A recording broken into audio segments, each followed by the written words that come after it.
sagalee qeerrooti. Sagaleen qeerroo torbaanitti guyyaa 3 diddaa uummata Oromoo fi saboota cunqurfamoo impaayera biyyattiin mara akkasumas shira mootummaa abbaa irree wayyaanee kan gabaasudha. Kun sagalee qeerrooti.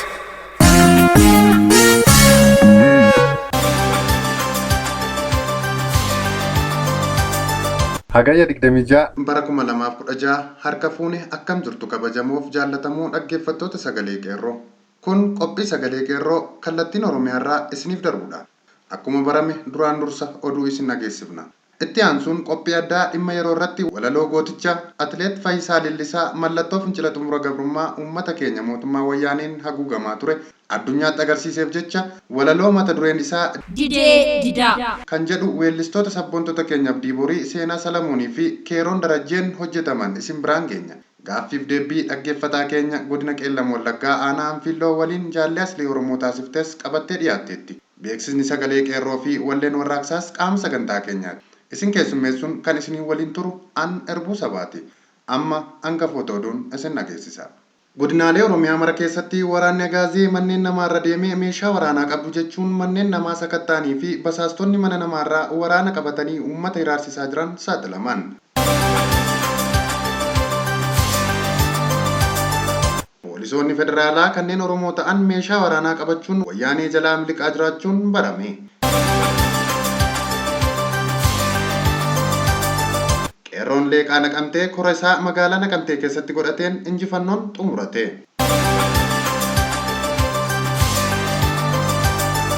Yeroo ammaa mootummaa wayyaanee uummata walitti buusuuf maallaqa guddaa baastee hojjechaa jiraachuun saaxilame. Wayyaaneen yakka adda addaa ofii saboota irratti raawwatte namoota Oromoo nutu raawwate jedhanii amanan horiin bittee miidiyaa isheen afarsuuf qopheessite. Babal'ina oduuf jaallee jiitu gadaa. Godina Arsii dhiyaa aanaa Dodolaatti waraanni agaazii manneen namaarra deemee meeshaa waraanaa qabdu jechuun manneen namaa sakatta'aa fi namoota nagaa hidhaatti guuraa buluun dhagahame. Gantoonni fi ergamtoonni wayyaanee namoonni waraanaa agaazii fudhanii mana namoota irra deemaa turanis saaxilaman.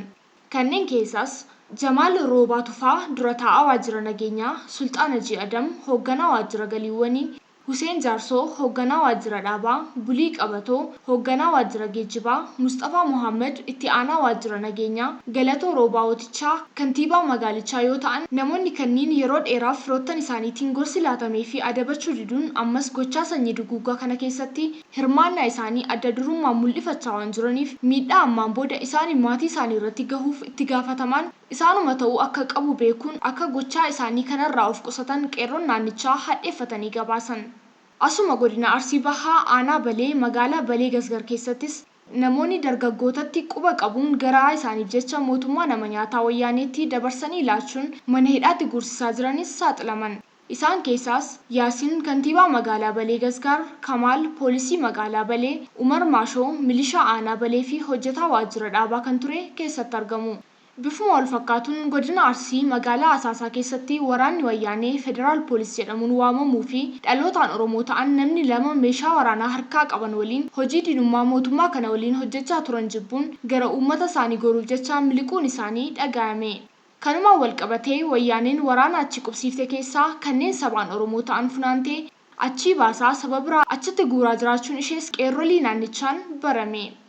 Ammas bifuma wal fakkaatuun poolisoonni federaalaa kanneen Oromoo ta'an godina Arsii lixaa aanaalee Dodolaaf Kokosaa keessatti meeshaa waraanaa fudhatanii miliqaa jiraachuun himame. Akka odeessi gamasii jedhutti aanaa Dodolaa qofa keessatti poolisoonni federaalaa 14 kanneen dhalootaan Oromoo ta'an meeshaa fudhatanii guyyaa kibxataa badaniiru jedhu. Kanumaan wal qabatee aanaalee hedduu keessatti poolisoota Oromoo irratti eeggannoon hammaatee jira jedhu. Qeerroon Leeqaa Naqamtee kora isaa magaalaa Naqamtee keessatti godhatee injifannoon xumurate. Qeerroon godina Wallagga Bahaa magaalota kanneen akka Kiiramuu, Giddaa, Shaambuu, Gimbii, Dambidolloo fi Arjoo bakka jedhamurraa walitti dhufuun kora isaanii magaalaa Naqamtee keessatti haala ajaa'ibaan taasifatan. Marii isaanii kanarrattis gara fuulduraatti sochii qeerroo bilisummaa Oromoon guutummaa Oromiyaa mara keessatti adeemsifamaa jiru keessatti adda dureen hirmaachuuf waadaa isaanii haaromsatanii jiru. Haaluma kanaan korri qeerroo Leeqaa Naqamtee sochii qabsoo qeerroon godhamaa jiru keessatti faayidaa dhuunfaa isaaniif qabsaa'uu otoo hin taane dantaa saba isaaniif dursa kennuun kutannoon qabsaa'uuf waliigaltee isaanii cimsatanii akka jiran beekamee jira. Ba'aan garbummaa saggootii abbootii keenyaa quncisaa tures asumatti hundeen hunkuteessanii yeroo kamiyyuu caalaa murannoon uummata isaanii abdii itti horuuf qophii ta'uu isaanii waadaa isaanii kanarratti walii galanii jiru. Qeerroon Leeqaa Naqamtee akkuma beekamu warraaqsa biyyaalessaa guutummaa Oromiyaa keessatti finiinaa jiru keessatti qooda guddaa fudhachuudhaan injifannoo cululuqaa fi boonsaa ta'e ilmaan Oromoo mara biratti illee fakkeenya gaarii agarsiisuudhaan mootummaa wayyaanee boqonnaa dhorkaa jiraachuun isaanii beekamaadha. Bilisummaa saba keenyaaf yoomiyyuu taanaan halkaniif guyyaa osoo hin jedhin dirqama fudhannee addatti immoo humnoota qabsoo bilisummaa saba keenyaa gufachiisuuf socho'an irratti tarkaanfii sirreessaa fudhachuuf qophii ta'uu isaanis kora isaanii kanarratti waliigalanii akka jiran beekamee jira. Kanumarraa ka'uunis godina Wallagga Bahaa magaalaa Naqamtee fi naannoo ishee keessatti mootummaan wayyaanee milishaa leenjisaa jiraachuun dhaga'amee jira. Haaluma kanaan mootummaan wayyaanee fincila xumura gabrummaa guutummaa Oromiyaa keessatti qeerroodhaan finiinaa jiru sodaa guddaa keessa seenuudhaan milishoota guutummaa Oromiyaa keessatti leenjisaa akka jiru beekamee jira. Haaluma kanaan godina Wallagga Bahaa magaalaa Naqamtee keessattis naannoo Soorgaa akkasumas Horaa Hadiyyaa naannoo jedhamutti mootummaan wayyaanee leenjii dhoksaadhaan milishootaaf kennaa akka jiru beekamee jira. Uummanni magaalaa Naqamtee fi naannoo ishees milishoota leenjii fudhachaa jiran kana balaaleffachaa akka jiranis beekameera. Oduu biraan yeroo ammaa mootummaa wayyaanee uummata walitti buusuuf maallaqa guddaa baastee hojjechaa jirti. Sabaa fi sablammoota, amantaa fi amantaa, daangaa fi daangaa irratti uummanni akka walitti bu'uuf ergamtoota ishee leenjistee uummata keessa bobbaasaa jiraachuun ishee saaxilame. Fiilmii sobaa namoota maallaqaan bittee hojjechiisaa akka jirtus irra gahame. Hubadhaa. Gochaan kamuu yeroo ammaa keessatti raawwatamu shira wayyaaneen xaxxe waan ta'eef uummanni keenya kana beeknee dammaquu akka qabuu fi manneen amantii fi kitaabileen amantii irratti faallaa amantichaa raawwachuun saba tokko fakkaatanii kan biroo miidhuu walitti bu'iinsa uumuu amantii biroo fakkaatanii kaan arrabsuu qeequu kitaaban cicciruu fiilmii sobaa hojjechuu irratti mootummaa kan ofiin jettu wayyaaneen waan qabdee gadhiistu wallaaltee hojii diinummaa akkasii irratti bobbaatee waan jirtuuf Uummanni keenya kana beeknee gochaa walitti bu'iinsaa karaa kamiinuu nutti dhufu ergama wayyaanee waan ta'eef tokkummaan akka dura dhaabbannu sagaleen qeerroo dhaamsa lammummaa uummata isaaf dabarsuu fedha. Dhumarratti wayyaaneen cinqa guddaa keessa seentee jirti. Odeeffannoo Finfinnee irraa nu ga'e akka ibsutti yakka adda addaa ofii saboota irratti raawwattee namoota Oromoo nutu raawwate jedhanii amanan horiin bittee qopheessitee jirti. Madda oduu kijibaa kan ta'an televezyiiniin Oromiyaa fi EBC'n oduu kana hafarsuun akka dhama'aa jiran irra gahamee jira.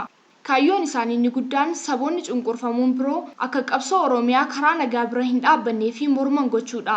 Kanas waraabanii uummata addunyaatti agarsiisuun qabsoon Oromoo kan gurra addunyaa guutuu argachaa jiru shakkii keessa akka seenu gochuu fedhan. Oromoo fi saboonni biroos shira wayyaanee kanaan akka hin sobamnee fi hin dogongorree qeerroon bilisummaa Oromoo dhaamsa isaa dabarfata. Oduun keenya sagalee qeerroo guyyaa har'aa kanuma qophiilee keenya afan waliin turtii gaarii. Beeksisa. Uummata Oromoo baadiyyaa fi magaalaa Oromiyaa jiraatan. Oduu gammachiisaa sagalee qeerroo irraa. Sagaleen qeerroo bilisummaa Oromoo fulbaana tokko bara 2016 irraa eegalee torbaanitti guyyaa 3 kibxata kamisaa fi jimaata akka lakkoofsa sa'a Oromiyaatti galgala keessaa sa'a 7 walakkaa hanga 8 waaree booda yookaan PM'tti meetir baandii 19 yookaan kiiloo heerzii 1740 irratti qilleensa irra oolu. Kun sagalee qeerroo bilisummaa Oromoo. Godina keessaniif aanaa keessan irraa ka'aati.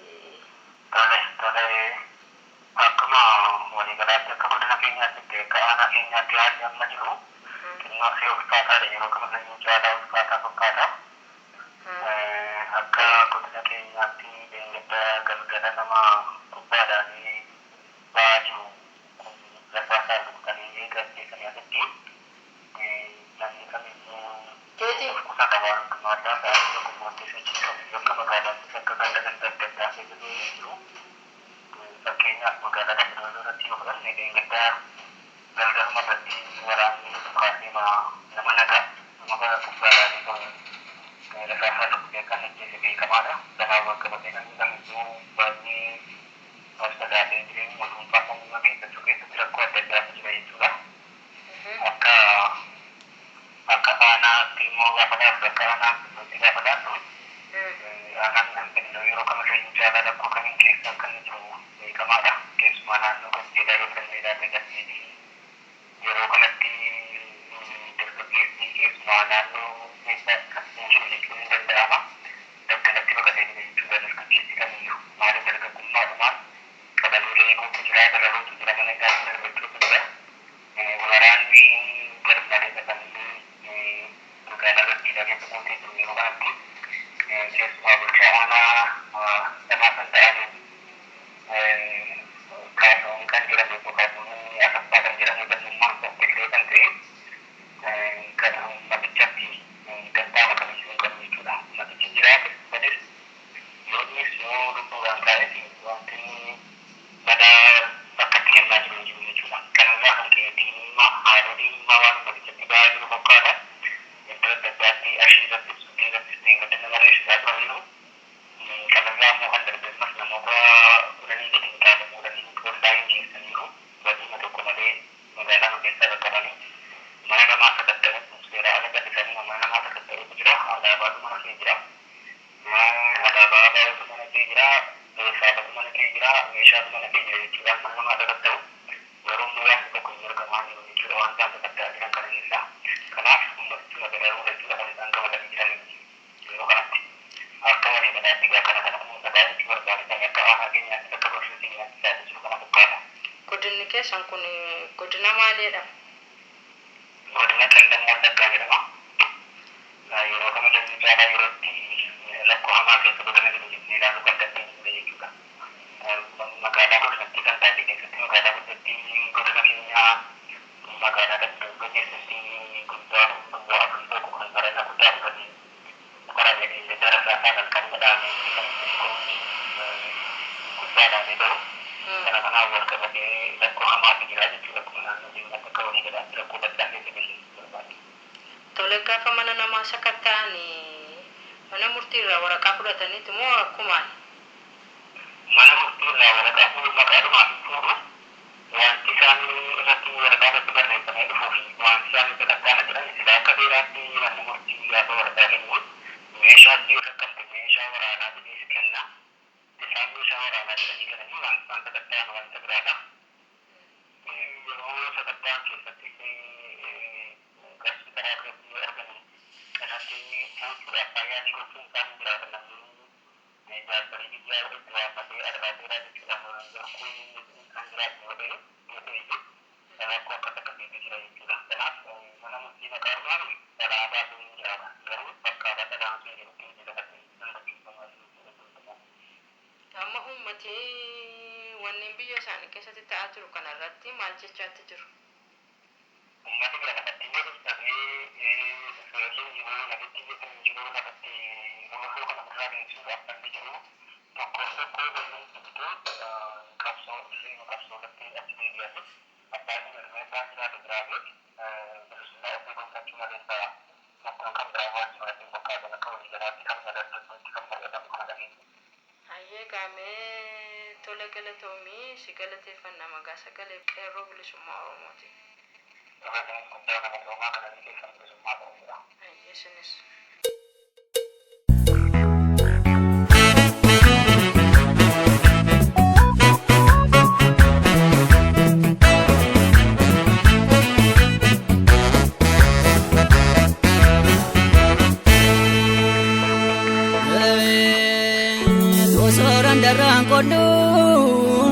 Tosoran daraan qollu naare jarfa caafatte osoo baranaa jennu osoo baragar jennu bari nurraan darbuufi jarris nutti kolfuufi hidhatarraan hidhannoo zinnaara hidhannoo zinnaara hidhannoo alalarraa maaliif teenyee wal yaanna anis woboot anis qeerroo sifaana anis qeerroo hidhatarraan hidhannoo zinnaara hidhannoo zinnaara hidhannoo alalarraa maaliif teenyee wal yaanna anis woboot anis qeerroo sifaana anis woboo sifaana anis qeerroo sifaana.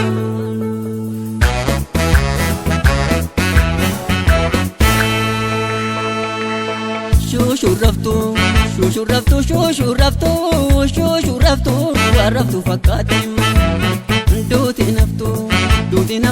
duuti naftu naftu fakkaatti malee malee yakumale kumalaleka kama kamisi rataneka debishi malanabe mole yakumale kumalaleka kama kamisi rataneka debishi malanabe meshi malum shibena mangatu rode barbachu narkusi jajjabe ko kilashi nudumae siyaade dudumae keranso ko kilashi nudumae siyaade dudumae murata ko kilashi nudumae siyaade dudumae kudatun ke anisifanumao siyaade dudumae saji lenja duru lenja galmit bosonumao siyaade ruguma siyaade ruguma siyaade ruguma siyaade ruguma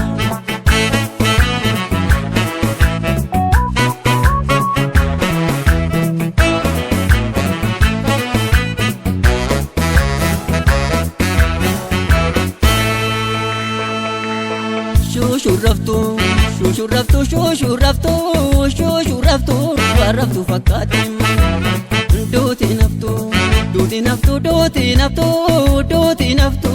naftu fakkaatti malee yaabadaale loli guyyaa ralkan tuchaale isa durii isa machaale gogombis na walumaan taane malee yaabadaale loli guyyaa ralkan tuchaale isa durii isa machaale gogombis na walumaan taane shimeeshi malum shibena mangatu rode barbachu narkusi jajjabe ko kilashi nudumae siyaade dudumae keranso ko kilashi nudumae siyaade dudumae murata ko kilashi nudumae siyaade dudumae kudatun ke anisifanumao siyaade dudumae sanyi lenja duru lenja galmit bosonumao siyaade ruguma siyaade ruguma siyaade ruguma siyaade ruguma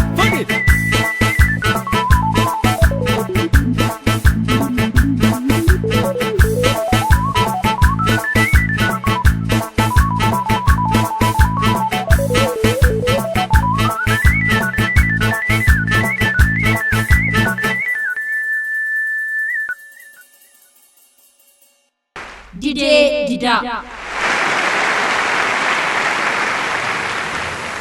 obsidaan gaadarbee ibidda saafaadha unda alamfatee adeema gubbaadha qabsoon finiine sun qeerroo oromoonii dirree olompikii ga'ee gaafayyooni kormi baddaa jalduu miidhaa saba isaatii diddaa garbummaadhaa olompikii irratti sodaa tokko malee himeem addunyaatti fayyee koo sabboonaa ilma obboleellisaa haadhuma sideessen mee xiqqoollee faarsaa bakkuma jirtuttin maqaa ishee kaasaa atleetota keenyaaf dhiiraaf shamarranii fakkeenya ta'eefim aayyoo koo fayyeeni harmee goota deessee dhiiromaan sodaanne kan garaasaaf jedhee diinaaf hin gugguufne qirreensa jadiimaa kaatu akka billaachaa dhaamsa sabasaa garaatti lanfachaa yoom maallaqaaf ta'e kaayyoodhaafoo kaata fayyoon kee yaa harmee akka atileetotaa kaan dabbasaa sheettii alaabaa dirattee balbala rogumaa dhaabbattee argamtee kana sii beekaa re'ee tokkichilma keeti didaa jedhee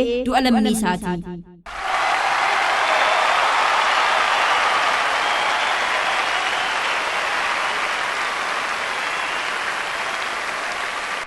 Didee bira darbee alaabaa jaratti leenca deesseem aayyoo garaa madaa otoo fayyoon jiruu maaf maqaan si badaa baguma si cinqi miixuun ilma keetii baguma rakkatte guddisa fayyeetti gammadii ililtii booni haadha dhiiraa kabajaan teesseettaa galmee seenaa irra. Hiriyoonni isaa atleetonni warra of hin beenneen kanneen horii fiigan dhiiga lammii isaanii bishaanii nanqatee lola'uuf laayyootti meenyuun rifatee hunduu horii aadaa dafqa xuruurfatee kaata'oo duratti ija dunuunfatee yoom dhiiga lammiisaaf bakkumallee laate baguma fayyee koo fakkeenyatti taate.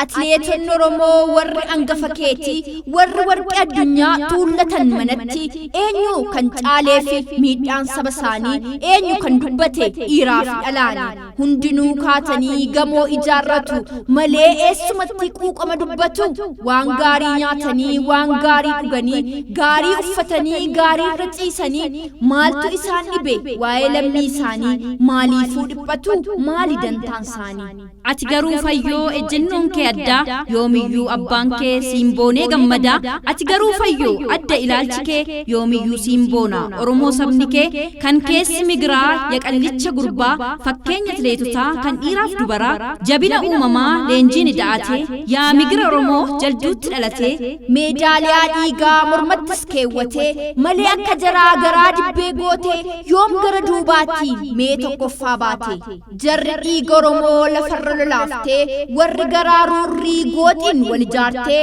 abbaan ministeeraa ilmi atileetii dirree olompikii addunyaa gubbaatti ergattis soogdaan ija lolla'attee kan egaa deebiin ishee nama kolfaa taate.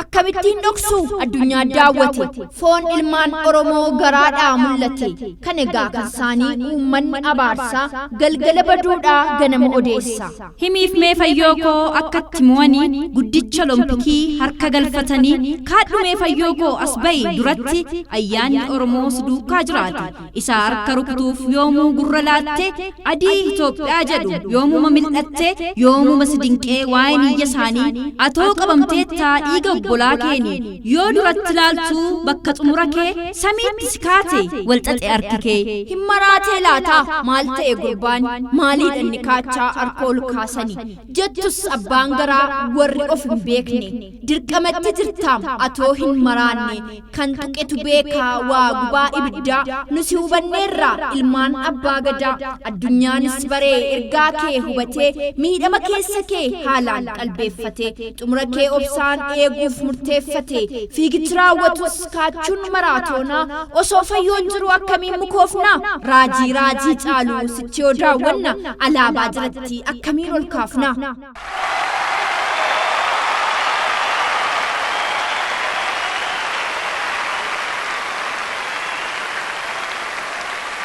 akkas malee dhiiroo hin fuudhiin harkaatii alaabaa diina kee alaabaa jaratti akkamittiin baatta sababa maaliiti maaf of xureessitaa maaf raqaan dhiqattaa dhiisii bira darbe akkamittiin baatta kan dhiigi danuudhaa itti dhangala'e kan lafeen lammii kee cabeetti boba'e osoo qabduu dhiiroo alaabaa bareedaa mootees leenca kiyyaa gadheetti baroodda hin baatiin singitu hin fuudhiin harkaatii alaabaa warra gumaa tuffadhu harkatti habaatu lubbuun kee kan keenya jalatti olkaasii harka kee nagaanu gaafadhu guyyaa dhaloota kee har'a kabajadhu.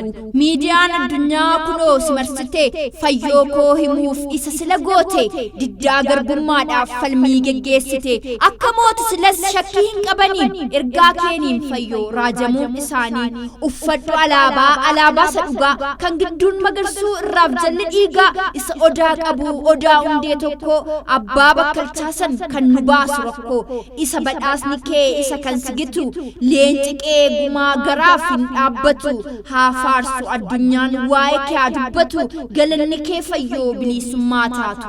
Dirqamni lammummaa gochi inni boonsaa hiriyoota keef kana ta'uu isaa Oromoon wal ta'ee harka wal qabatee diina isaa kuffisuuf tokkummaan falmatee yemmuu waliifiyyuu hundi bakka jiru atileetonni keenya meessuma jiru yemmutti jennutti walii isaa wal dhaalle as ba'een fayyoon koo hunda ishee awwaalee didee didaa jechaa booree guduunfatee qilleensa biyyoormaa xiiqiin injifatee kunootte gaadhiirri sanyiin abbaa isaatii haala keessa jiru nu hime hundatti qabsoo caaluu seenaan dalagame fayyoo koo sabni kee gammachuu siidhaame seenaan atileetotaa sumaan galmeeffame galati kee ta'uu fayya bilisummaa dhiyoottis cabsina harqoota garbummaa.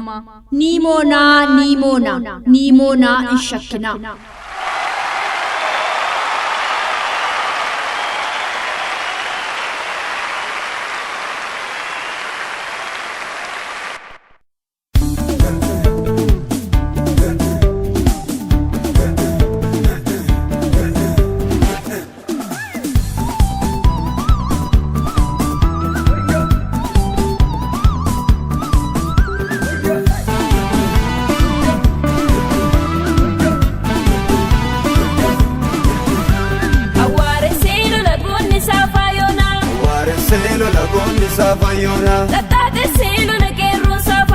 Tatate selo la che rosa faiona. Aware selo la dirre kuno. Tatate selo la che roncuno.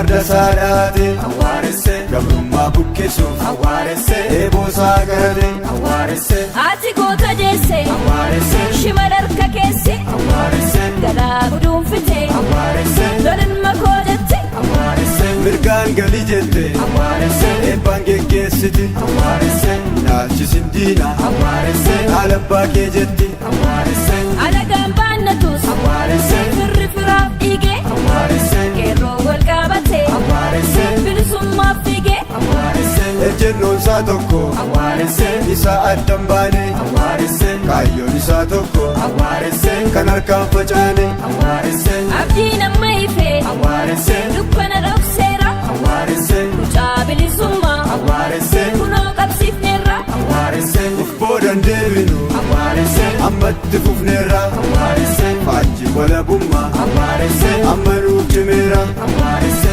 sanyii goota homaa shakkii numa moona qeerroo kiyyaa sanyii goota homaa shakkii numa moona omaan shakkin numa moona omaan shakkin numa moona omaan shakkin numa moona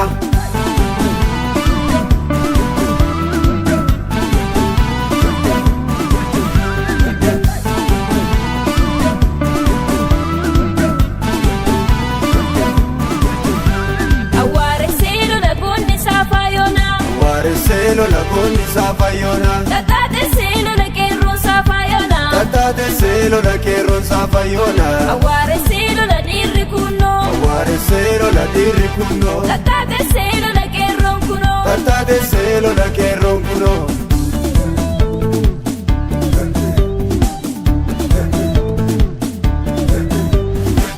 qeerrittiin oromoo awwaaresse yoo loltu liljetti awwaaresse murannoon biyya ishee awwaaresse waardiyyaa dhaabbatti awwaaresse qeerroon koonni lixa awwaaresse diina biyyaa fixa awwaaresse qeerroon koonni bahaa awwaaresse kuma abbaasaaf bahaa awwaaresse qeerroon koonni kibba awwaaresse tokkoo saatu dhibba awwaaresse qeerroon koonni kaaba awwaaresse diina mataan naaba awwaaresse inda gannu yoomuu awwaaresse gocha ishee kaleessa awwaaresse duubatti hin deebinu awwaaresse dhahaa barbadeessa awwaaresse ilaaltu gonkumaa awwaaresse dhaala abbaa kooti awwaaresse jedhee ka'ee booreen awwaaresse seenegaa qabsootti awwaaresse tokkummaa cimsannaan awwaaresse galmi waan fagaatu awwaaresse jabaaddu lammii koo awwaaresse kan dhugaaf falmattu awwaaresse daraaraa akka birraa awwaaresse fooliin kee urgaa'u awwaaresse aarsaa kee kaleessa awwaaresse qeerroon kan milkaa'u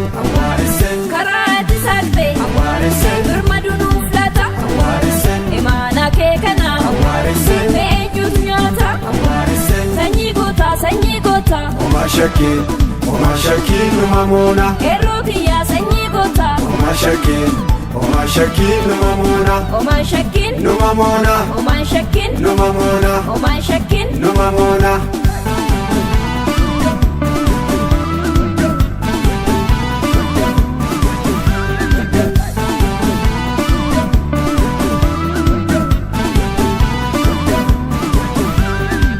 qeerroon koonni lixaa hin beelofte moonnee botte yaabbe hin beelofne hin dheebonne aariin godhuchiisa yaabbe qeerroon koonni bahaa hin beelofte moonnee botte yaabbe hin beelofne hin dheebonne aariin godhuchiisa yaabbe qeerroon koonni kibbaa hin beelofte moonnee botte yaabbe hin beelofne hin dheebonne aariin godhuchiisa yaabbe qeerroon koonni kaabaa hin beelofte moonnee botte yaabbe hin beelofne hin dheebonne aariin godhuchiisa yaabbe hin beelofne hin dheebonne aariin godhuchiisa yaabbe hin beelofne hin dheebonne aariin godhuchiisa yaabbe aariin godhuchiisa yaabbe aariin godhuchiisa yaabbe.